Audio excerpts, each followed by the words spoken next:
Bonjour mes chers amis, bienvenue. Alors dans cette vidéo, nous allons voir la correction de l'exercice qui a relation avec la géométrie dans l'espace. L'exercice nous dit, dans l'espace muni d'un repère orthonormé direct, OIJK, on considère la sphère d'équation S, x moins 1 au carré plus y au carré plus z au carré moins 2y moins 5 égale à 0. Alors la question 1. Déterminer le centre oméga et le rayon R de la sphère S. 2. On considère les points A, moins 1, 2, 1 et B de coordonnées 2, moins 1, 1. Alors, calculer la surface du triangle AB oméga. 3. Déterminer une équation cartésienne du plan tangent à la sphère S au point A. 4. Étudier l'intersection de la sphère S et la droite passant par A et de vecteurs directeurs U1, 1, moins 2.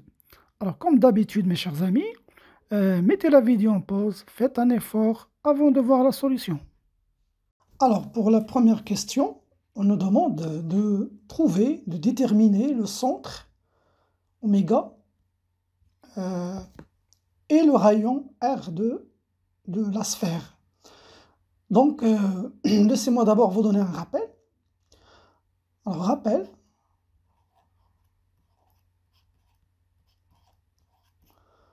Alors, pour trouver le centre et le rayon de la sphère, il suffit de transformer cette équation de la forme suivante.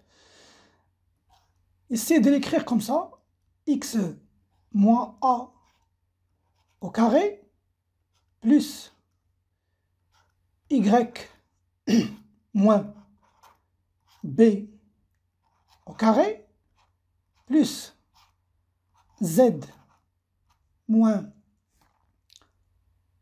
c au carré, tout ça égale à r au carré.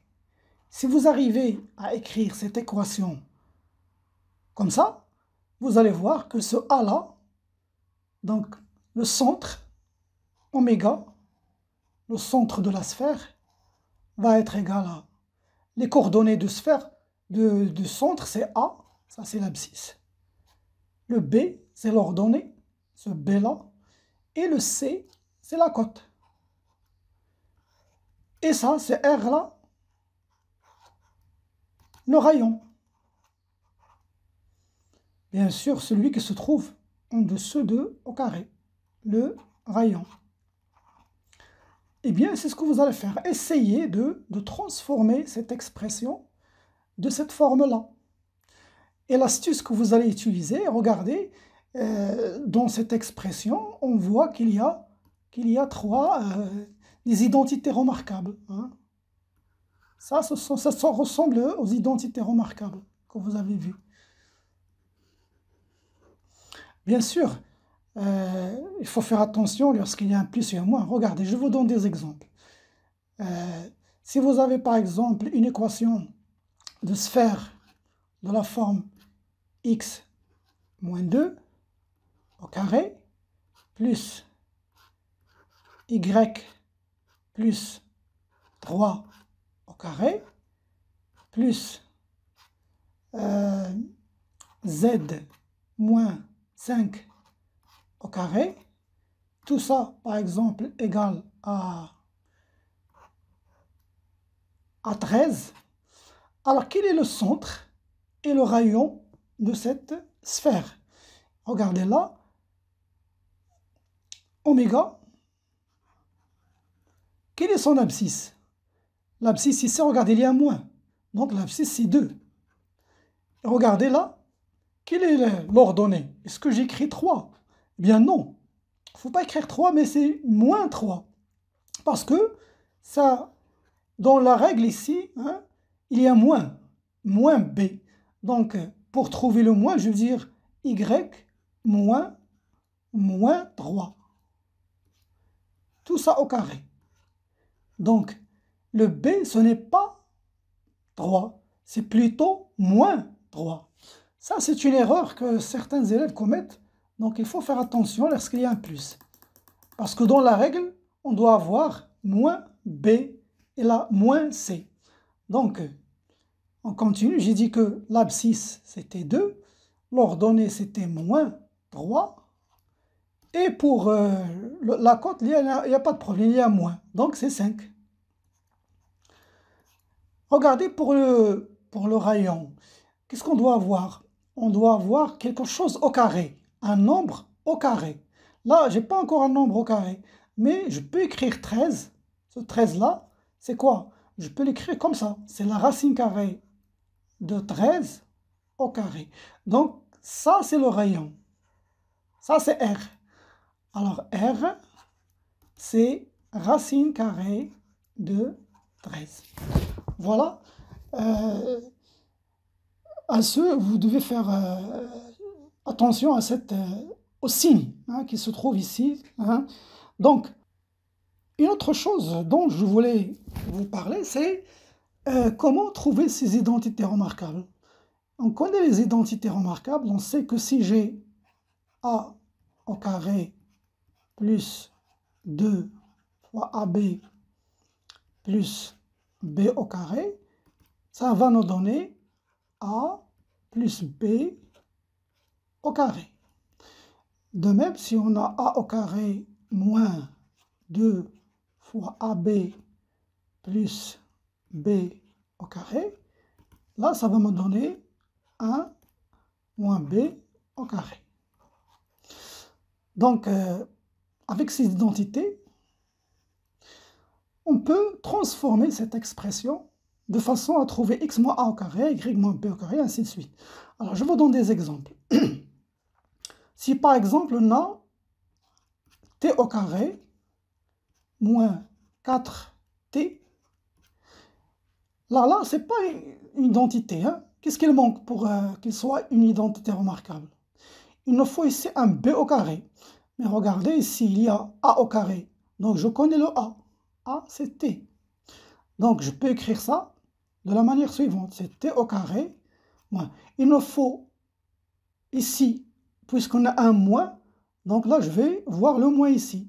2 fois a fois b. Mais là, j'ai 4t. Donc, je peux l'écrire comme ça. 2 fois t, le a, fois 2. Donc, vous voyez, a au carré, c'est ça. C'est t. 2, le voilà 2. Le a, c'est toujours t. Et le b, c'est 2. Donc, qu'est-ce qu'il manque pour avoir l'identité? Il manque un plus b au carré. Je connais le b, je n'ai qu'à le mettre au carré. Mais attention, si j'ajoute ici 2 au carré, ce b-là, je dois aussi la soustraire. Comme si je n'ai rien fait. Et maintenant, j'ai mon identité remarquable. Voilà. Donc, je peux dire que ça vaut le A, ici c'est T. Le B, c'est moins 2. Le tout au carré. Mais attention, il y a ici un moins. Je dois soustraire 2 au carré. Un autre exemple.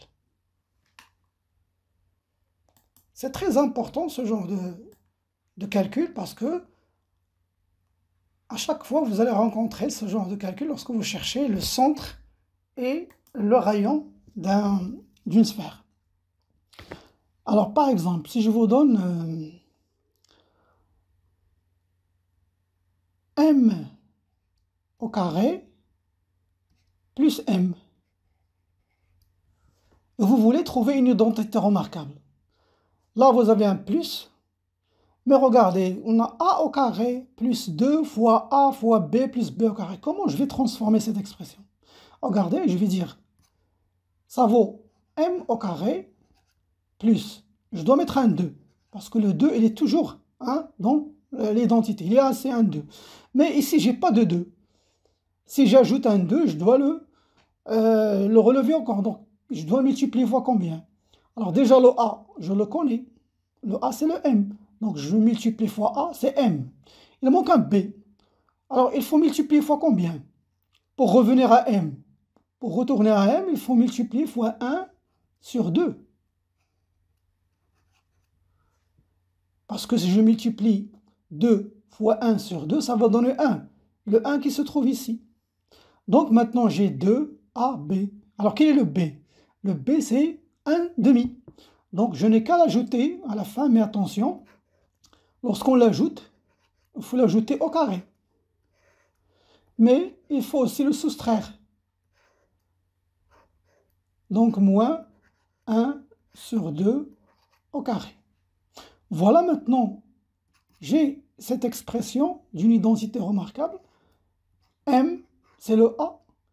Là, on a un plus, donc c'est plus. Le B, c'est 1 demi.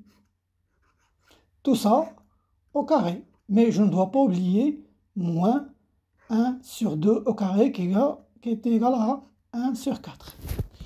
Donc, à chaque fois, vous devez avoir cette capacité de transformer des expressions comme ça pour faire surgir une identité remarquable de cette expression, soit A plus B au carré, soit A moins B au carré. Bien, maintenant que vous connaissez tout, essayez de trouver le centre et le rayon de cette sphère avant de voir la solution. Bien. Alors, on va transformer notre expression. Déjà, on a le x moins 1 au carré, donc c'est bon. Il est transformé. Il nous reste maintenant y moins un nombre, le taux au carré. Et qu'est-ce que j'ai là? J'ai y au carré moins 2y. Donc, je vais écrire d'abord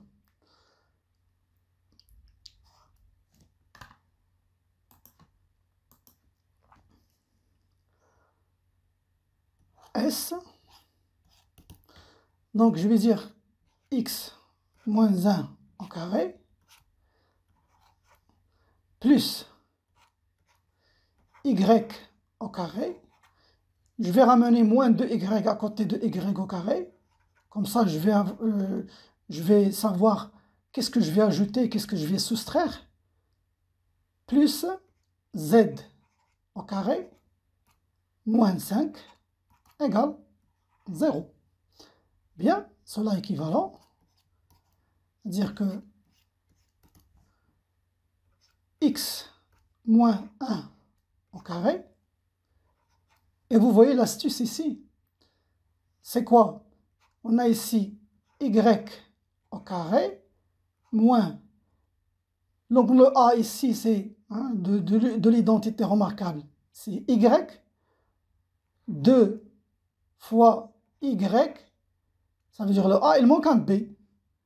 Ici, vous avez, comme si vous avez ici 1 fois 1. Fois 1. Parce que 2 fois 1, c'est 2. Donc, je dois l'ajouter ici. Donc, je dois ajouter 1 au carré. Et le soustraire. Plus, là, z. Il n'y a pas de problème. Je peux écrire z au carré parce qu'il n'y a pas de terme avec z. Donc, je peux juste écrire z moins 0, le tout au carré. Moins 5. Donc, l'équation de la sphère va devenir de cette façon-là. Donc, x moins 1 au carré plus, maintenant, l'identité, elle est là, c'est y moins 1 au carré. Pour le z, on a z moins 0 au carré. Là, il y a un moins 1 ici. Il y a ici un moins 5. Là, j'ai oublié un 0. Tout ça égale à 0. Donc, moins 1, moins 5, c'est moins 6. Donc, je peux écrire. Bon, d'abord, je vais l'écrire dans l'autre ligne. Je vais dire que cela est équivalent à dire que l'équation de la sphère, c'est x moins 1 au carré plus y moins 1 au carré plus z moins 0 au carré, tout ça égale à 6. Bon, je dois trouver r au carré. Donc, comme je vous ai montré dans l'exemple de tout à l'heure, je peux écrire 6 comme étant, je peux écrire racine 6 au carré. Voilà. Maintenant, j'ai le centre et j'ai le rayon. Donc, oméga, le centre, il a comme abscisse 1. Il n'y a pas de problème, il y a moins, donc on n'a pas de problème. Pour l'ordonnée, c'est 1. Et pour la cote, c'est 0. Pour le rayon, R, c'est la racine carrée de 6. Voilà pour la première question. Pour la deuxième question, on nous demande ici de calculer la surface du triangle AB oméga, avec A de coordonnées -1, 2, 1, et B de coordonnées 2, -1, 1. Et les coordonnées de oméga, on vient de les déterminer dans la première question, c'était 1, 1, 0. Bien, je vous donne comme d'habitude un rappel. Alors, je vous rappelle quelques propriétés du produit vectoriel. Si vous avez deux vecteurs, hein, par exemple AB et le vecteur A oméga, par exemple ici, AB, A oméga, eh bien, le produit vectoriel, si on fait le produit vectoriel de AB et le vecteur A oméga, eh bien, enfin, le résultat sera un vecteur. Un vecteur, comme ça, qui va être orthogonal sur AB, aussi orthogonal sur A oméga. Bien sûr, il est orthogonal sur le plan engendré par les deux vecteurs AB et A oméga. Alors ça, ce vecteur-là, c'est le résultat du produit vectoriel, je le note comme ça, AB vectoriel A oméga. Et ce vecteur-là, sa norme est égale. Alors la norme de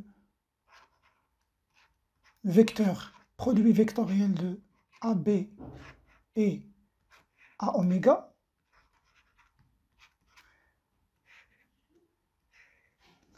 alors cette norme, la norme de ce vecteur-là, en rouge, elle est égale à la surface de ce parallélogramme. Alors, si je pose ici par exemple un point P, alors on peut dire que la norme ici égale à la surface du parallélogramme A oméga P B. Et c'est l'une des propriétés très importantes du produit vectoriel. Hein. Il nous permet de calculer des surfaces comme ça. Bien, alors nous, on ne veut pas le parallélogramme, on veut juste le triangle A, B, oméga. Regardez ce triangle-là. Ça veut dire cette surface en bleu. Eh bien, cette surface, vous voyez que c'est la moitié de la surface du parallélogramme. Ça veut dire aussi que c'est la moitié de la norme du produit vectoriel AB, vectoriel A oméga. Donc, la surface S, la surface du triangle AB oméga, c'est la moitié, c'est un demi de cette norme-là. Un demi fois la norme de produit vectoriel entre AB et A oméga. Et donc, on va avoir besoin de calculer ce produit vectoriel pour trouver les coordonnées de vecteur de ce vecteur-là. Après, on va calculer sa norme. Et vous connaissez, juste un autre rappel, si vous avez un vecteur, par exemple, U, de coordonnées x, y, z, alors vous savez comment on calcule sa norme. La norme de U, c'est la racine carrée, ça c'est juste un rappel, de x au carré plus y au carré plus z au carré. Voilà mes chers amis, maintenant vous pouvez trouver la surface. Alors essayez d'abord de trouver les coordonnées du vecteur AB. Ensuite, essayez de trouver les coordonnées du vecteur à oméga. Après, calculez ici le produit vectoriel pour trouver ses coordonnées, hein, l'abscisse, l'ordonnée. Ensuite, vous dites que la surface égale à 1/2 fois la norme.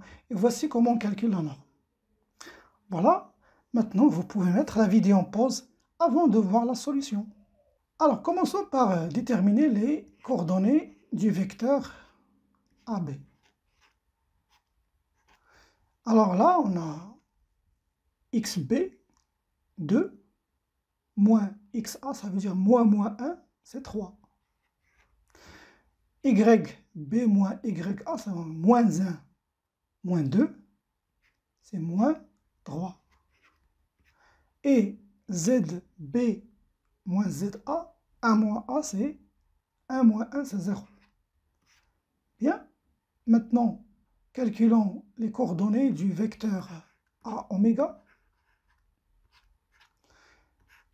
Alors, x oméga moins xb moins xa ici. 1 moins 1, c'est 2. C'est plus 1, donc c'est 2. 1 moins 2, c'est moins 1.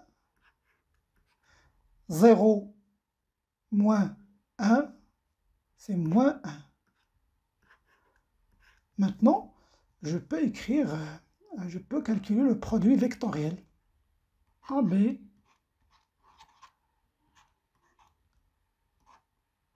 vectoriel A oméga. Donc je vais écrire les coordonnées de AB verticalement. 3, moins 3, 0. Vectoriel 2, moins 1, moins 1. Alors, pour le premier déterminant, ça veut dire pour trouver l'abscisse du vecteur ici, donc je vais relever ces deux-là. Alors, ce qui va rester, c'est moins 3, 0, moins 1, moins 1. Voilà, on relève les coordonnées correspondantes à I. Bien sûr, ici avec un plus, mais le plus, on l'omet. Donc, c'est moins 3, 0, moins 1, moins 1. Tout ça fois I. Voici l'abscisse. Maintenant, j'ai dit plus, maintenant je vais mettre moins. Alors, quel est le déterminant qu'on va mettre ici, avec J? Eh bien, on va relever maintenant, on va effacer comme ça, on va rayer les coordonnées correspondantes à J. Qu'est-ce qui va me rester ici? 3, 0, 2, moins 1. Voilà, c'est ce qu'on va faire. Donc, je vais ici avoir 3, 0, 2, moins 1. Maintenant, je vais mettre le plus. Alors maintenant, le déterminant correspondant à K. Donc, de même, je vais faire ça. Hein. Rayer un peu les coordonnées correspondantes à K. Donc, ce qui va rester ici, c'est 3 moins 3, 2 moins 1. Voilà.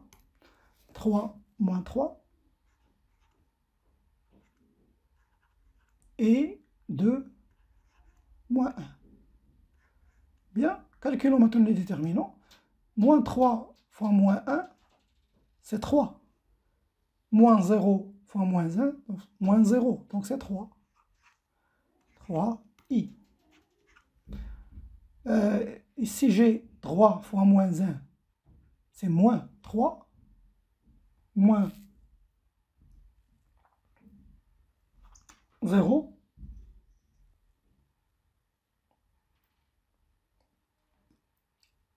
C'est moins 3. Avec le moins ici, ça va donner plus 3. Et pour le dernier, c'est 3 fois moins 1. 3 fois moins 1, c'était moins 3. Moins 6, donc moins 3 plus 6. C'est plus 3K. Donc, voici les coordonnées de ce vecteur-là. C'est 3, 3, 3. Donc, je peux dire maintenant que la surface du triangle AB oméga, eh bien, c'est 1/2 fois la norme de AB vectorielle à oméga. Donc, la norme, c'est la racine carrée. Voici l'abscisse, 3 au carré, plus 3 au carré, plus 3 au carré. Ce qui va nous donner, finalement, 3 racine 3 sur 2. Et voici la surface du triangle AB oméga. Pour la question 3, on nous demande de déterminer l'équation cartésienne du plan tangent à la sphère S au point A. Les coordonnées de A, on les connaît, c'est moins 1, 2, 1. Donc si on appelle ce plan P, on sait que l'équation cartésienne d'un plan s'écrit de la manière suivante. C'est AX plus BY plus CZ plus D égale à 0. Reste maintenant à déterminer A, B, C et D. Donc, vous savez que pour déterminer, ça c'est juste un rappel, pour déterminer l'équation cartésienne d'un plan, alors soit on vous donne 3 points dans ce plan, et ces points, on connaît leurs coordonnées. Ou bien, on peut juste vous donner, pour connaître l'équation cartésienne, pour déterminer l'équation cartésienne d'un plan, on a besoin de connaître les coordonnées d'un point, ici dans le plan, et aussi les coordonnées d'un vecteur normal. Normal, ça veut dire qu'il est perpendiculaire sur le plan. On a besoin de connaître les coordonnées de ce vecteur normal, parce que les coordonnées de ce vecteur normal ne sont autres que c'est réel. L'abscisse de ce vecteur normal, c'est A. C'est le nombre qui se trouve à côté du X. Et l'abscisse, c'est B. Et la cote, c'est C. Donc, si on connaît les coordonnées d'un vecteur normal au plan, donc on peut connaître A et B et C. Et pour trouver D, il suffit juste de remplacer les coordonnées de ce point, ici, à la place de X, Y et Z, et on trouve D. Dans notre cas, regardez, On a ici le plan P, il est tangente. Alors, tangente à la sphère A, ça veut dire que, voilà le vecteur normal. On connaît le vecteur normal. Je peux dire que A, le vecteur A oméga, hein, ça c'est un vecteur normal, parce que le plan est tangente à la sphère au point A. Donc, on a déjà calculé les coordonnées du vecteur A oméga, et on connaît les coordonnées de A, donc on peut très simplement trouver l'équation cartésienne, parce que A et B et C ne seront autres que les coordonnées du vecteur A oméga. Bien, alors, d'après la question précédente, on a déterminé les coordonnées de A oméga, donc je vais dire d'abord A oméga est un vecteur. Je vais écrire le vecteur avec ses coordonnées. Alors c'était 2, moins 1, moins 1. Alors ce vecteur-là, A oméga, est un vecteur normal, est un vecteur normal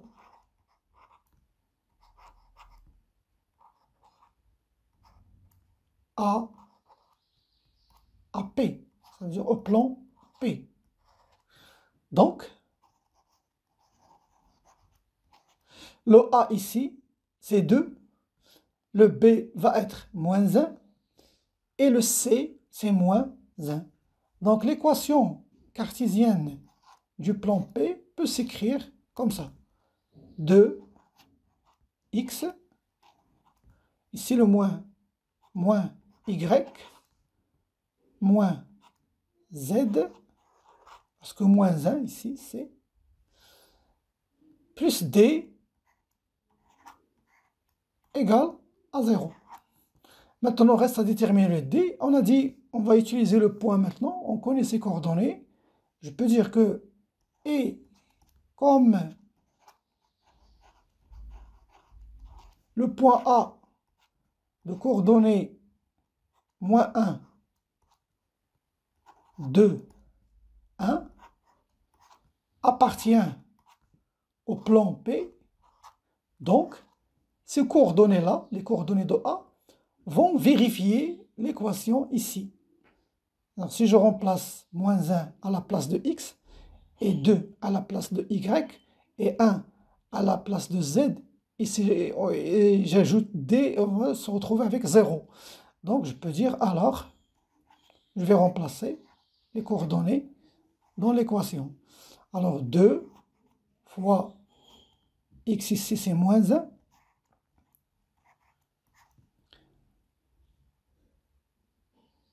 moins 2, c'est y, moins le z, c'est 1, plus d égale à 0. Donc après calcul, je me retrouve ici avec moins 5, plus d égale à 0, ce qui implique que d égale à 5. Voilà donc notre l'équation du plan P. C'est 2x moins y moins z plus 5 égale à 0. Voilà l'équation cartésienne du plan tangente AS au point A. Pour la question 4, on nous demande d'étudier l'intersection de la sphère S et la droite passant par le point A, dont les coordonnées sont moins 1, 2, 1, et qui a comme vecteur directeur et de vecteur directeur U de coordonnées 1, 1, moins 2. Bien, laissez-moi d'abord, comme d'habitude, vous donner un rappel. Alors, ce qu'on doit se rappeler, c'est les positions relatives d'une sphère et d'une droite. Alors, il y a trois cas de figure ici. Vous avez la droite, soit cette droite D ne coupe pas la sphère S, ou bien la droite D est tangente, hein, ça veut dire elle coupe la sphère en un seul point ici, hein. Il y a un seul point d'intersection, ça veut dire que D est tangent à la sphère, ou bien D coupe la sphère en deux points. Voilà les trois cas de figure. Et pour étudier cette intersection, eh bien, on a besoin de connaître la représentation paramétrique de la droite D. Donc, c'est ce que je vais aussi vous rappeler. Alors, la représentation paramétrique d'une droite. Alors, pour trouver cette représentation, on a besoin de connaître un point A qui appartient à la droite qu'on va appeler la droite D. Alors, le point, on doit connaître ses coordonnées, par exemple XA, YA et ZA.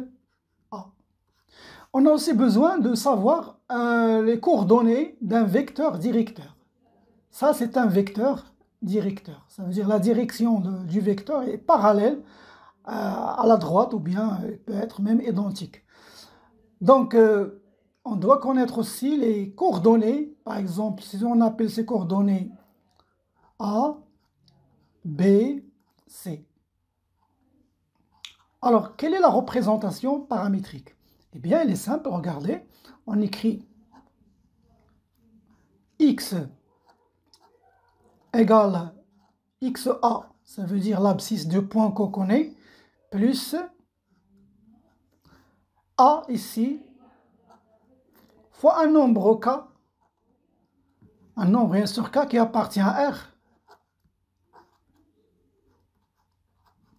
Y égale à YA plus, maintenant le B fois K, toujours le même K, et la cote égale Z égale à ZA plus C fois K, avec le K appartenant à R. Alors c'est comme ça qu'on écrit la représentation paramétrique d'une droite. Eh bien, maintenant, on va faire la même chose ici. On va d'abord essayer de trouver la représentation paramétrique de la droite D, dans notre cas ici. Parce que là, vous voyez, on nous a donné un point A et le vecteur directeur. Alors, la représentation paramétrique de la droite D, donc je vais écrire D, X égale, alors là, XA c'est moins 1, plus, ici le A de vecteur directeur c'est 1, donc 1 fois K,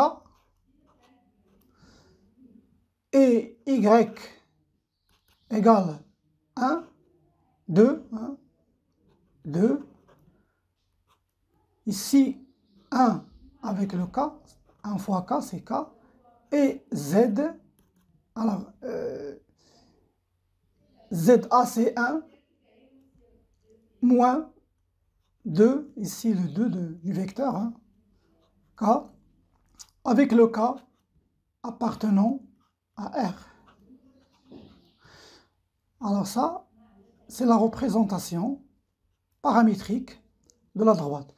On connaît l'équation cartésienne, l'équation de la sphère, c'est x moins 1 au carré plus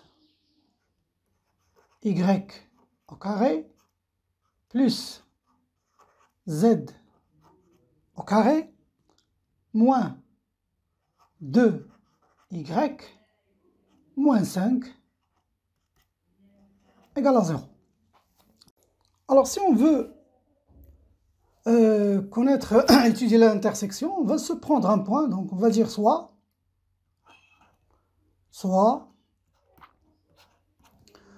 un point M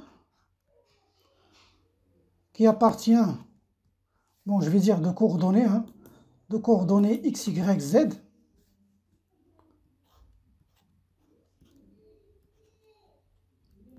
y, z. Alors, soit ce point qui appartient à l'intersection de S, alors S inter la droite D. Alors, cela va être équivalent à quoi? Eh bien, cela est équivalent qu'il va exister un R, un K, hein, il existe un K dans R, tel que. Alors, le fait que le point soit dans à la fois appartient à S et appartient à D, ça veut dire que ces coordonnées, ici, X, le X de ce point va être égal à moins 1 plus K, ça veut dire qu'il vérifie la représentation graphique de D, la représentation paramétrique de D, et le Y va être égal à 2 plus K, et le Z va être égal à 1 moins 2K. Bien sûr, et aussi ces coordonnées vont vérifier l'équation cartésienne de la sphère. Ça veut dire aussi que x moins 1 au carré plus y au carré plus z au carré moins 2y moins 5 égale à 0. Voilà donc ce qui vérifie un point qui appartient à l'intersection de S et D. Donc maintenant, je n'ai qu'à remplacer ici le x, et le y et le z avec ces paramètres k dans l'équation de la sphère. Et regardez ce qu'on va trouver. Donc on va trouver que cela est équivalent, que si je remplace le x, je vais trouver moins 1 plus k moins 1 au carré, plus y au carré, on connaît y, y c'est 2 plus k, 2 plus k au carré, et on connaît z, z au carré, alors z c'est 1 moins 2k au carré, moins 2y, donc 2 fois 2 plus k, moins 5 égale à 0. Voilà, on a remplacé les... Donc, je vais faire un calcul ici. D'abord, cela est équivalent à dire que, je vais répéter, c'est k moins 2 au carré, plus 2 plus k au carré, plus 1 moins 2k au carré, moins 2 fois 2 plus k, ça c'est 2, moins 5 égale à 0. On développe. Donc cela est équivalent, alors j'ai des identités, donc c'est k au carré, moins 4k, plus 4, plus 4, plus 4k, plus k au carré, plus 1, au carré c'est 1, moins 4k, plus 4k au carré, moins 2 fois 2, donc c'est moins 4, moins 2k, moins 5, tout ça égale à 0. Bien, regardez, il y a des simplifications ici. On va simplifier ici le moins 4 avec moins 4K et plus 4K, ils vont donner 0. Là, vous avez 4, et là, vous avez moins 4, donc c'est 0. 4 plus 1, c'est 5, et le moins 5 ici, c'est 0. Donc 4 et 1 et moins 5 vont se simplifier. Alors, qu'est-ce qu'il reste maintenant? Alors, k au carré plus k au carré plus 4k au carré, c'est 6. Donc, cela est équivalent, c'est-à-dire que 6k au carré, là j'ai moins 4k, moins 2k, moins 6k, égale à 0. Cela est équivalent à dire, je vais factoriser par 6k. 6k, facteur commun de k moins 1, égale à 0. Donc, cela est équivalent. Il y a deux cas, soit k égale à 0, ou si k moins 1 égale à 0, ça veut dire k égale à 1. Donc, on a trouvé deux cas. Donc, on n'a qu'à remplacer dans l'équation de tout à l'heure ici. Si je remplace k par 0, ici, dans ce cas, alors k égale à 0,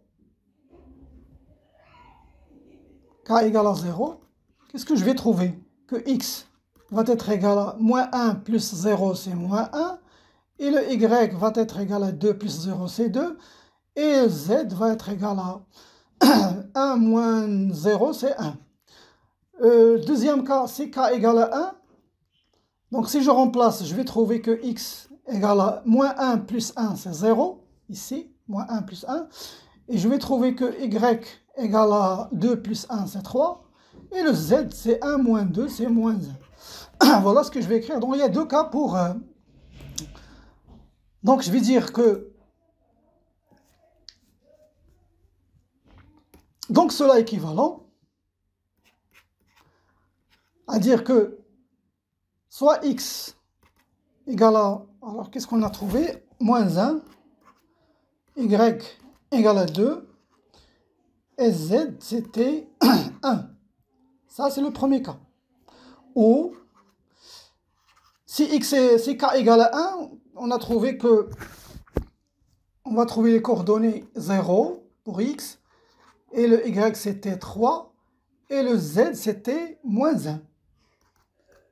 Voilà. Alors on peut dire maintenant donc la droite D coupe la sphère S en deux points.